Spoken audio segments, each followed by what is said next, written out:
إله إلا الله. أعوذ بالله من الشيطان الرجيم. بسم الله الرحمن الرحيم. الحمد لله رب العالمين والصلاة والسلام على أشرف المرسلين. الشفاء بتعريف حقوق المصطفى صلى الله عليه وسلم ولا نبي دورنا إن شاء الله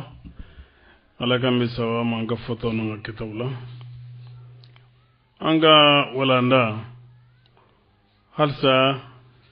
أنبي كرو صلى الله عليه صلوات الله عليهم وتسليماته أنكم بك ولوكا معكتو دفو سيسانو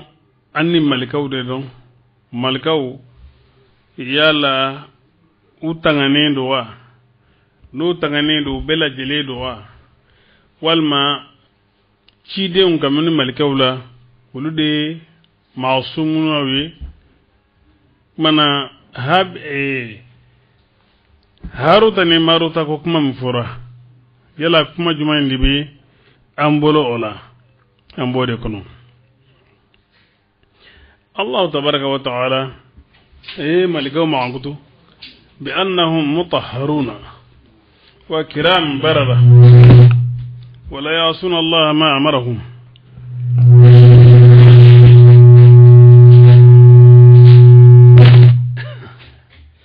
ومما يذكرونه قصة إبليس وأنه كان من الملائكة ورئيسا فيهم ومن خذان الجنة إلى آخر ما هكوا وأنه استثناه من الملائكة بقول فسجدوا إلا إبليس منا ملائكة ما عندكوا سناليدو كو كاني كو باتلو كلاودو كو تي على كودا فيو ngame ube kisa minfo kafoko bajara ko malika do be kutalike Iblis ka kisai ko malika dokundo wa malika nyimo yere kundo koyi ko arjene ko naga tigi dokundo kadro fen laba manuyo mafla kafo alaye asembo malika ula naga kuma ko malika bela jere sudibi fo Iblis manaka istisna ke mutasilu ka malika ka Iblis ke malika doy وهذا أيضا لم يتفق عليه نمي فلان نيه بما بينك أبلا كما ووجين كفو إبليسين جنو فادو كمي آدم فناي آدم دم فايجومي ودي حسن كماي أنا قتادة أنا بنزيدي شهر بن هوشبيكو كان من الجن أكو جنا ودكندو الذين هم طردتهم الملائكة نملكوا يوجين في الأرض دوما كلولا حين أفسدوا تمامي نوي تشينكي والاستثناء بولينيني من غير الجنس أكمنا منقطودي شائع في الكلام العربي كا استثناء منقطع استثناء فلاي نعم استثناء متصل أني استثناء منفصل نعم ومنقطع نعم فنجلونتي وبي أرابوك كما لا كسبي نعم وقد قال الله تعالى ما لهم به من علم إلا اتباعا كردوني تويك نوي نعم فوي توي فو بسيغيا باتولي بسيغيا دون تدوني نعم يا فما ومير دروني لكمان عليه استثناء هنا منقطع أيضا نعم ومما رواه في الأخبار يمين لك لك بخبر يولا أن خلقا كفو دام فندو كمين ملكولا أصلاه كويا على كتا ويجني ويجا مريا وكسجد بي آدمي كو بنا ويجني كسجد دويرو وشكويلا وحتى سجد له فو مغسجد الله من ذكر الله نيالا يوفو فو إبليسا في الأخبار كبار يولا لا سليتويه تردها نعم كبار يسالهم ولا سكين موكنو يرسولا بيانوي والله أعلم ابن جرير دي لكلي كابن عباس ما رضي الله تعالى عنهما يعني ابن أبي حاتم ويلا كلي كبو يحيى بن كثير ما نعم يا فما mais ni ko kuibu uta sanadi fe ibaso sanadi jolentula nam ni bonna flanae abikuma fenna no nam no be awa ukerengere ko la no nyi ko we ameme chuka kamini bana min ko la no yi fadagol gankewi kirawo ikado kafoko banaw bu soro tuma do la jien degu mi no be adama deun soro naam tuma do lo nyona bu soro Allahu akbar mina kuma ni minka naam faslu kononto wadi be ni babu inkono Allahu akbar farama sa kono do be ni babu inkono naam qad qaddamna abati anye afukatimi annahu sallallahu faram fasiya fulfulu وين نبي إمام قال هلاي بالنسبة للعوارض البشرية نعم نبي إمام قال هلايا نعم نيدا مليه نعم كتر بنا من كوما نومي فرقلو يريتا شكوي نعم قد قدمنا أنه صلى الله عليه وسلم أن يفكتمي كفالة كلا صلى الله عليه وسلم نعم أن النبي إمام تو ani kira to min al-bashari kamini fargolo gankewla wa anna jismahu ko anya jiri lar ma dewlu ya fam kira norotere ay ala ka jondo do adama dendo naam ala fo ambela jelen go fam naam ala ka jondo wa adama dendo ango fam naam wa zahirahu wa anna jismahu ala kira fargolo وظاهره أنا لا كده كوكنا خالص ويا خلاص ليدو للبشر فرغلوي يجوز عليه فين بدك أكا من الآفات كمني دعولا والتغييرات أني الملولا والآلام أني تورولا والأسقام أني بناولا وتجرع أني وتجرع كاس الهمام أني سايك كاس نينا ما femi yajuzu ala al-bashari no bi daga adama dinka fem fe bi daga boli adama dinka onyo na bi boli ufanaka wa hadha kulluhu nimbela jele laysa bi naqisatin nindena asliye fihi nam ula lianna ash-shay'a nam bari fin inma nam yusamma naqisan o be fen wele ko na asliye bil idafati ni kafuli ni abla fen rokoro nam نعم إلى ما نيابلا فينكرو هو تموبي فيه من دفلمبي بنا من دفلمبي كتماكا وأكمل أني من دفلمبي من نوعه أكاليدلا وقد كتب الله أباتي على السيف لاتكليكي على أهل هذا ni so dungiyo ko no yin soy فيها ku be nyana mayala وفيها يموت uwa ubisa duguma koloina ومنها يخرج ku be bo kamini duguma koloina وخلق جميع البشر على يا رما ديمبلا جنندا بمدرجة الغيار ayara ma dembela jerinda sara jumainka بمدرجة الغيار ni latigewu walma ko sindilew min be mo yele makabo la hala yawla ni osray ala adama denda osrala فقد مرض صلى الله عليه وسلم abadi ala kira sallallahu alaihi wasallam adillaka bana واشتكى afarigwana وأصابه الحر fundeni yasoro والقر nene yasoro وأدركه الجوع kongo yamina والعطش mino kira mina sallallahu alaihi wasallam ولهقه الغضب diminye kira soro sallallahu alaihi wasallam والضجر nin koro ani nin degun o yasoro amba foko ka dekurasi ko madola نعم wanalahu li'iyahu kenyeni yasoro ka kenyi kodola o yasoro والتعب sengenyi kira soro sallallahu alaihi wasallam salama ay nin fam ko sobede الله أكبر nay nin fam نعم akachala fika mo ba hine bi do ila الله أكبر mo ba hine bi do ila نعم kana fule ko na kenu mami ngara mo bay ka ba نعم ko ka ko be la jilembi dafa ga dama الله أكبر digun foi ta soro koron ta soro نعم ati kenye foi la na fem fe kada yo bike نعم ay mo bike mo ba dafa lenye نعم ya fam نعم nga imana dafa chogo chogo نعم ibi dafa adamadenya ni jonya minande kono الله أكبر itige alaide نعم min di bana نعم degunde min soro نعم torote min soro نعم wa Allah tabaraka wa taala di الله أكبر ote mo mana ke chogo chogo imana dafa chogo chogo نعم ikenyen godo be نعم ayo famude الله أكبر agmana salamo نعم ambela jelenga ngewala ndai نعم bela jelenga tamani hukumu konnona إن شاء الله morke نعم kana foketi kenye foila الله أكبر ay kana ufo نعم ibi kenye foka fo kenya الله ibi أكبر dese foka fi desera الله أكبر al kamalu lillah نعم dafali bi aladi نعم min di dese نعم o aladi الله أكبر note bela jelen bi dese minani kono bela jelen jonde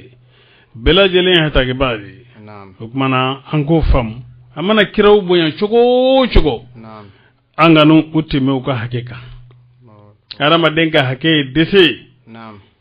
mana ibi bana nene bi mina fundene bi mina kongo bi mina minago bi mina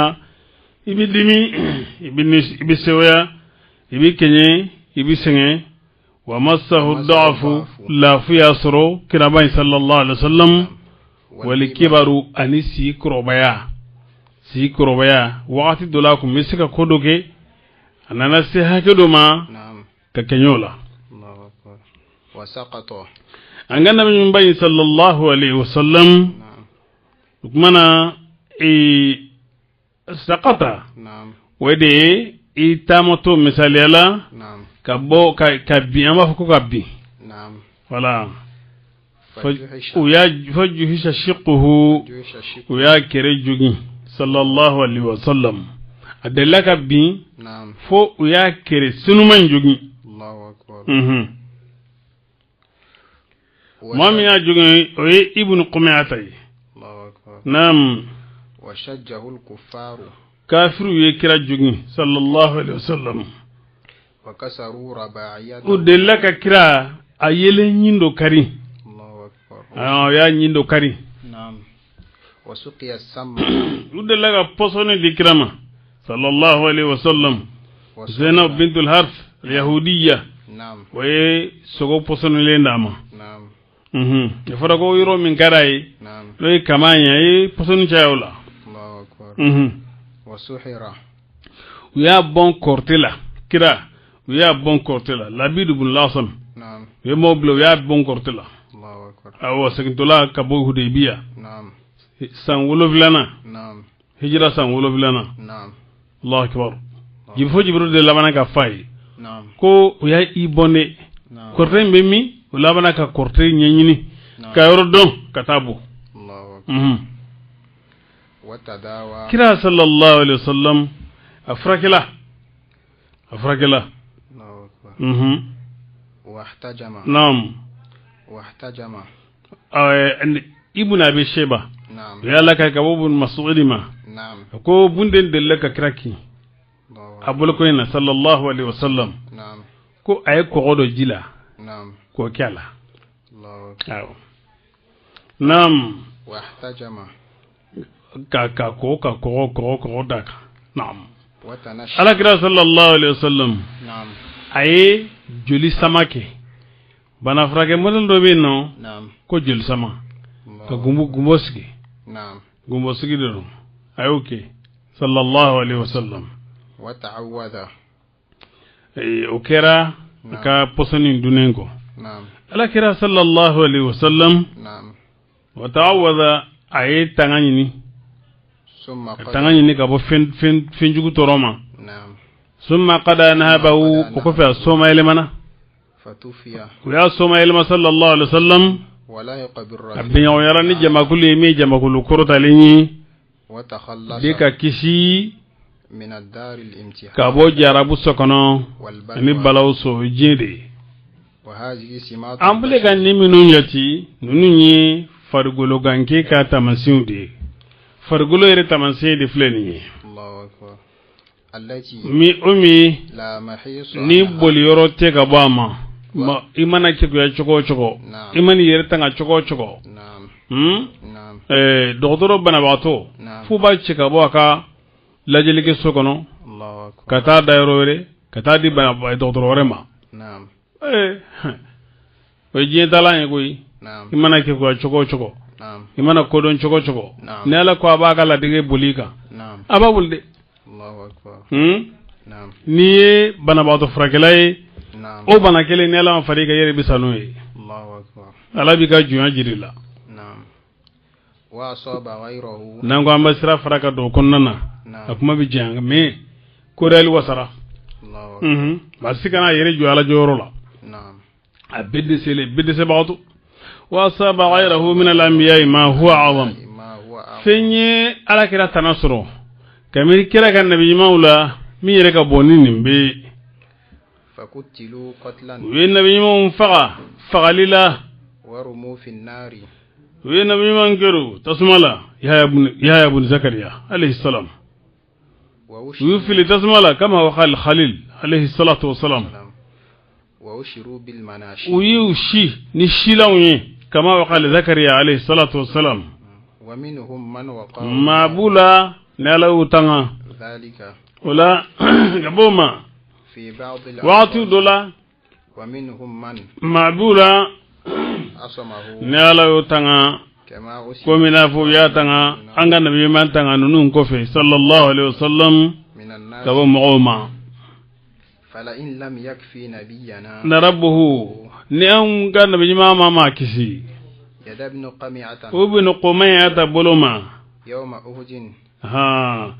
do ka ibn Qam'ata do ya Qim'ata yi do ya Qam'ata yi nam yawma uhud Qam'ata safinata nam Qami'u ye zalilu de joma fen dogale Abdullah ibn Qam'ata o mi kira nyi da sunman jogi aya kiru akwai ni mina ne da Qam'ata din ala kira ko Muhammad sallam ala ki doya ala ya fili ka bokulu jansan fe asagintola ka be wala ka bonyona ka munyako Allahu akbar nam yawma uhud don wala hajabahu an uyuni daw na asru ni alama kirata ga bo ajugu nyuma inda da'wati akawelelik mafi taifa kaula ko kun folola wallahi ala kuni minanike qurashu nyuga kira botola kadro thawru kuluma wa amsaka anu sayfa ghawra ala yi awda sika mbamru sumina ka bala kira kunima wa hajari abi jahlin ani abi jahlika fara ayubali ka bokirama wa fara suraqata ka su ayufana bali ka bokirama sallallahu alaihi wasallam wala in lam yaqihi min al-Bukhari konnana ko kira jigina yorodola jiru kacha ay kam bamur lo jirudola ka doninda o suma ko asin gora awro tinna na kam bamuri mbo tangono kam bamuri kisejo kira kuna abina jiga ma jigin fulo ay kira la kunu ko yala jon bi bali ka banema kira dalen ko Allah ko ala de bembali bamuru bina ka babulo ya famu kuma ba kuma fala salamata nam wala in lam yakih min as-sigr ibn al-a'sam ngani alama kira tanga kabo ibn al-a'sam ka kortema fala qad waqahuma agoni ya tanga fema huwa a'zam no ka jugoyi yahudiya musu ka posoni ko don wa kada sayrul alaka no yiman to fana bo chula muktalan ube jarabule do wa bila fiya wikisi wadhalika ko min yoye min tamami hikmati o be wuli alaka kodon da falandi yala sa wonna ala nu ka kurtali banga fi hadhihi ni joro nunna uka konyu banga kaka kelema dafa kula walihikka bi imtihan yala sa ala na danganali ke ni ukoroboli o fare golo ganke ala nyagamili na wuli kabola fule dungewma ula ukana na fili ni fenye no bi banga kamini kabakula ubolo nasara ka filibanti choko filibanti ya chokola ni Isa ibn Maryam yi دعته النصارى في نبيهم وحكم بما شئت مدحا فيه واهتكمي نعم هكذا ولو يالك يا الدين تعالى الله عن ذلك ولوا كبيرا أن يفو يسين كما فيما بولا لا لم بوفينا لم يلد ولم يولد فوي ما فرق بولا ولا يري ما فرق بوفينا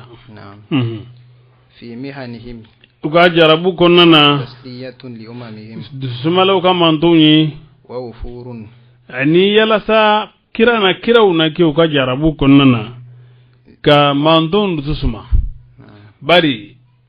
ninun keli ni kirawi we alaka kodonde Allahu akbar wa habihum tasallin hikmatu angala daga nuye we kodonde alaka kodondo ni fe mi kiraw soro ni densaye mamin soro naam o kira de bela jelen fatura ere nyina naam fa na bora fatma takilina naam o titina don ka fo jugu sago te densaye naam ka fo ki de saro te jugu sago yu naam ka fo kira jugu sago yi ay ala kira make jugu sago yi goyi me kira de be fatura ere nyina Allahu akbar tere jugu te densaye naam suba te densaye naam ala la tigedu ala ka sonu don na ya boli minga domi ka dimi ka ke minga sege domi naam abigo ni royi Allahu o chogodo nam wa furu ani ana chali ke ka barajuwi inda rabbi umayro tamaman dafalila ala alladhi finka asana naw nyuma yake kadro uma kado foro ko valeri ka lefi naam قال بعض المحققين دغنا مقدوكو وهذه ni الطوارئ chufe nunu والتغييرات ani ninyele mali nunu المذكورة min foledo إنما o inama takhta o be kerenkere ni u fargolo de البشرية no fargolo gankiwi المقصود be kerenkere ni ker lanyini nae المقاومة muqawamatu lil bashari o fargolo gankiwi sing injo nyonya de maanatu bani adam ani adam de sing li nyonya لمشاكلة gis non ya bo nyonya kama وأما بواطن amma nabi man kono naw o فمنزهة sinale do غالبا ya galibalila عن ذلك kaboma معصومة tangale do منه kabama متعلقة adlonimbe ni بالملائكة jamakuluye min والملائكة kortale do ani malikaw لأخذ kula adamiyyin khaliqatun malakiyatun abitende maangutu mi fanfe alamade maangutu de bula الله nga jogo fanfe malika jogo de bula الله nam la akhidhanahum bala minana kabulu dima wa talaqiha alwahya minhum bala wahy kumbe kabulu dima qal وقد قال صلى الله عليه ala kira وسلم sallallahu alaihi wasallam إن عيني nenye fla تنامان ulube sino ولا ينام قلبي nga ne dusukunte sino الله أكبر. nam وقال ko إني ne لست كهي ne to koma o chogo إني ne أبيت mbesi يطعمني ma bella dumuni ويسقيني abellami وقال comme ana be bukhar la chugumi nam وقال ko لست أنسى ne makenni minyina ولكن unsa walakin unasa li yustanna bi nam سليسن هكذا أن يفوكتمه فأخبر أن سره وباطنه وروحه بخلاف جسمه كما بكر مفعول أي خبر عليك كوالك غندو نعم أنا على شيء أنا ككوننا أنا ني كو بني أفرغلو فمو نيغنياي الله أنا كو كنا فمو نيغنياي وأن اللافات التي تهل بجي أكو لبو ما كومينوني تورو ما كومينون بي جيغي كو كنا من دون lafu bola kongo bola وسهر sinyina bola ونوم sino ere bola لا يحل منها foy ti jigin kamin nin folewna ale konnana بخلاف no bina ale tanafunyo yai من البشر kamini manin fiuna في حكم الباطن ba konona kirila لأن غيره barikira tana إذا نام na sinogora استغرق النوم sinobe labolike جسمه afarigulola وقلبه ana dusukuna nga kira sallallahu alaihi wasallam aka sinogola adusukun hadarlen do komi nafa na ba nyena chogomi fo annana hadi khibara dola ka fo kira akira tangalinyi ka bo haratima aka sinogola sino kunda aka salicha adusukun keri kama nyana mai komi nafa nya fo chogomi kira tana bo chogola na kongona abillafu afargulu billafu o kongon koson aka seme billafu bilkuliyat jumla okmana akalla magalul bela jelembi tian bano billafu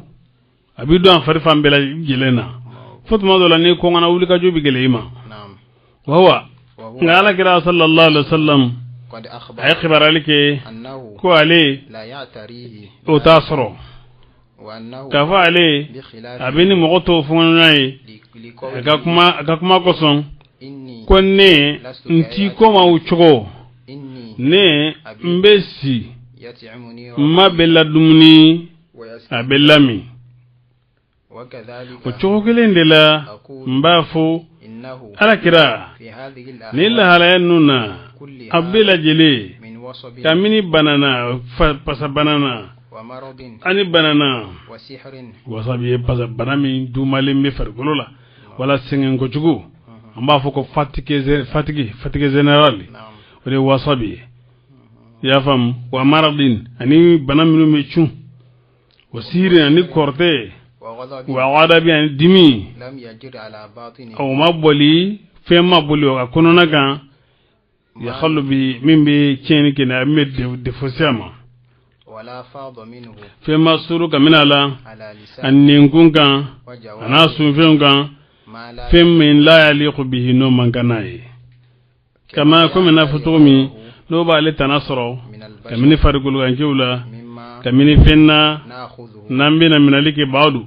nunun de menengo o bangalila faslun de faramfasiye fasulu flanado ukala halaya ni dambili katoro kortema we korte sigiu ma nyenyini naw dabale jugu sigiu yala kiraw fana ko mi chogodi wala kiraw kisira kabo dabale jugu ma wala kiraw kirsa kortema wa wala korte ko nyire chien ko do wa amina kuma kansa ni eko abadi khibarew nana min sahaledo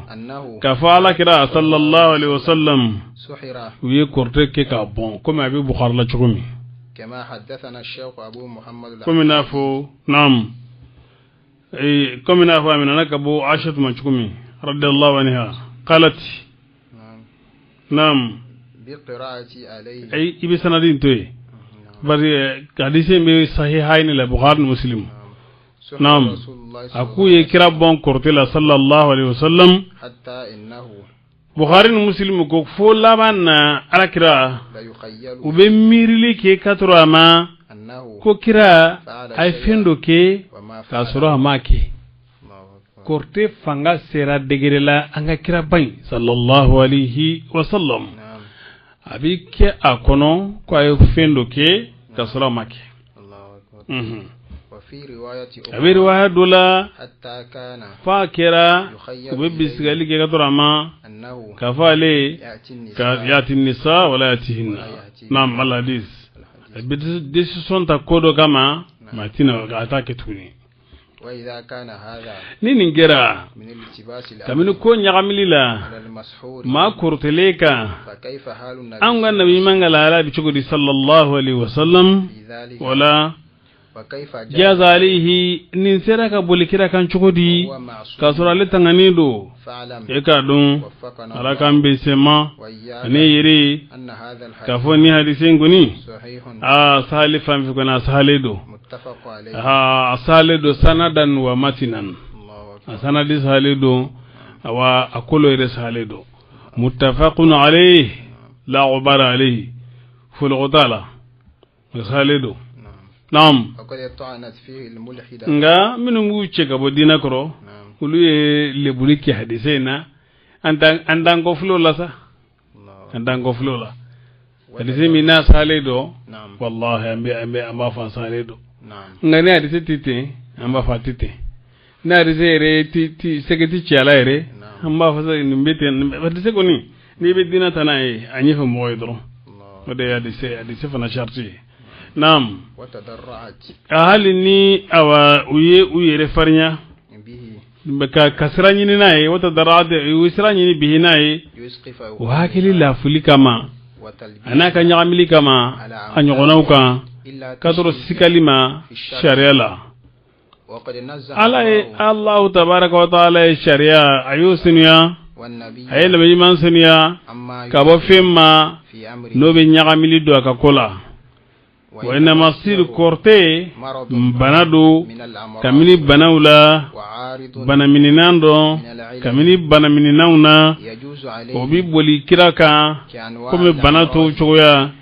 kamini fenna nuto nakari noti lebuli yereke akana mejmela amma femi nonana min annahu ka hukira kana yukhayyalu alayhi hukum mirlik katrama كفالي عيفين برا كسرا ماكي في هذا ما فنتننا نوبي نعم يدخل عليه داخلة في شيء من تبليغ نتو سكنا دوفيلا كمنا كلا سليلا ولا كشريلا ولا كاللبوليكي أكاشين فلا دلويا جولي كما ani bengan sirli kama kira ka tanganika kabo nima ni yede dron fi ma fendela no chuni be daga kira ka jeko la ummi no ma chi no kunye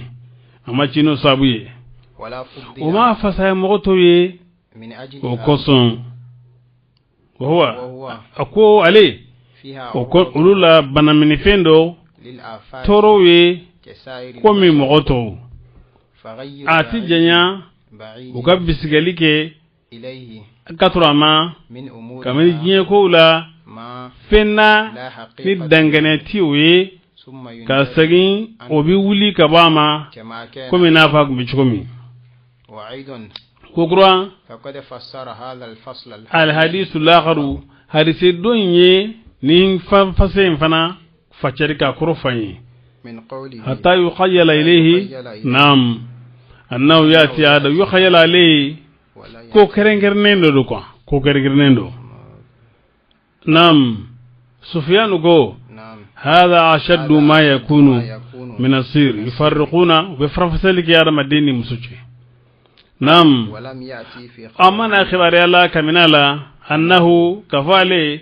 kuetaliki kabwama ola kumala ni fem fongonyo no ke okira kwa ikhbaralike kwanna faalo wala me kukira kwa ifendo kifilo akhi kasoro makai inma kanat khawati wa takhayyulat midu doronde do ubatu ko kolla yini ni hadisi أنه كان يتخيل الشيء أنه فعله وما فعله لكن تخيل لا يعتقل صيغته فتكون اعتقاداته كلها على الصداد وأقوال الصحة نعم هذا ما أوقفت عليه من الأجوبة لأئمتنا عن هذا الحديث ما أوضحنا من معنى كلامه وزدناه بيانا من تلويحاتهم وكل وجه منها مقنع لكنه قد ظهر لي في الحديث تعبير أجلى وعبد من مطاعن ذوي الضليل أكف شروير بالي بلو من تنشي يستفاد من نفس الحديث وهو أن عبد الرزاق قد روى هذا الحديث عن ابن المسيب ورواية ابن الزبير وقال في أنهما سهر يهودي نعم يهودي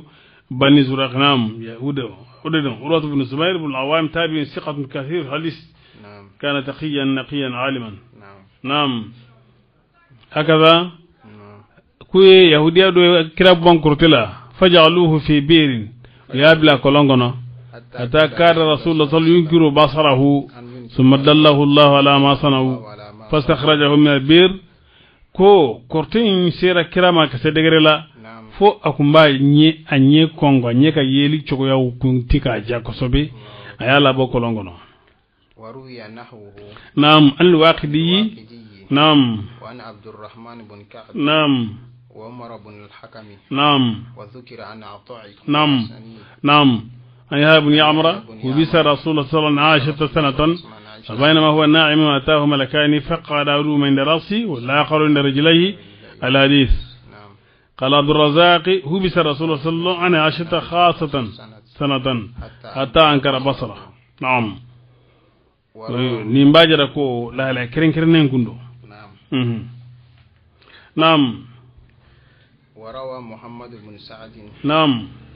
محمد بن سعد عليه ما فلالك. عن ابن عباس. كابن عباس ما كو كرابنا صلى الله عليه وسلم. ويا بلي كبا مسوما عن دمني ما عن منجي ما مالك فلاجيناكا أي قصة ينتوفو. فقد استبان لك بعد بانغنيه من مضمون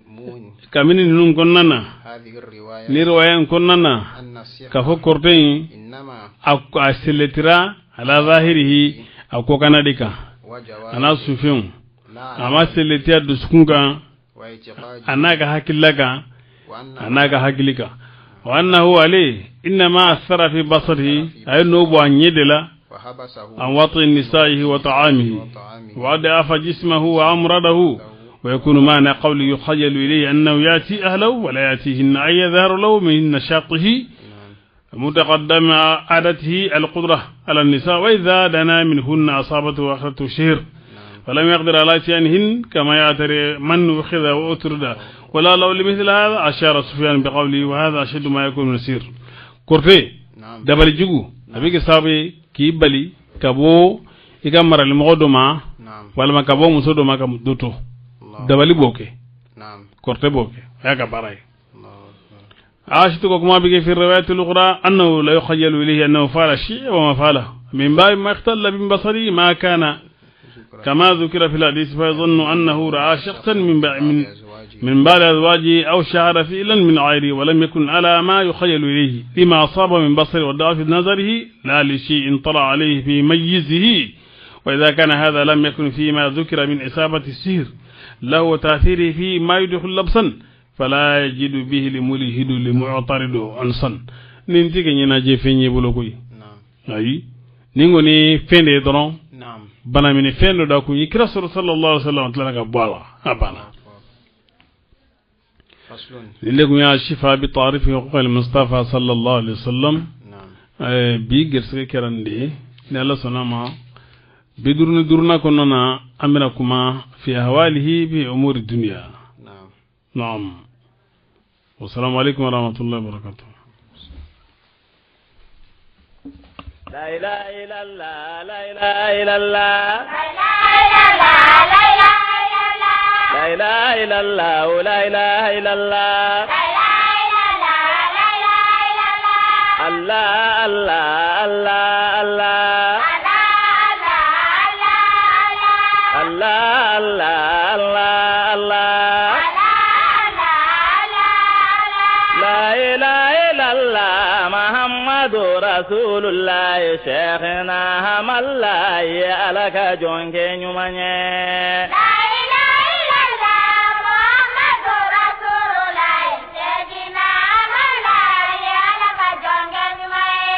لا إله إلا الله محمد رسول الله شيخنا هم الله عليك جونك نيومانيه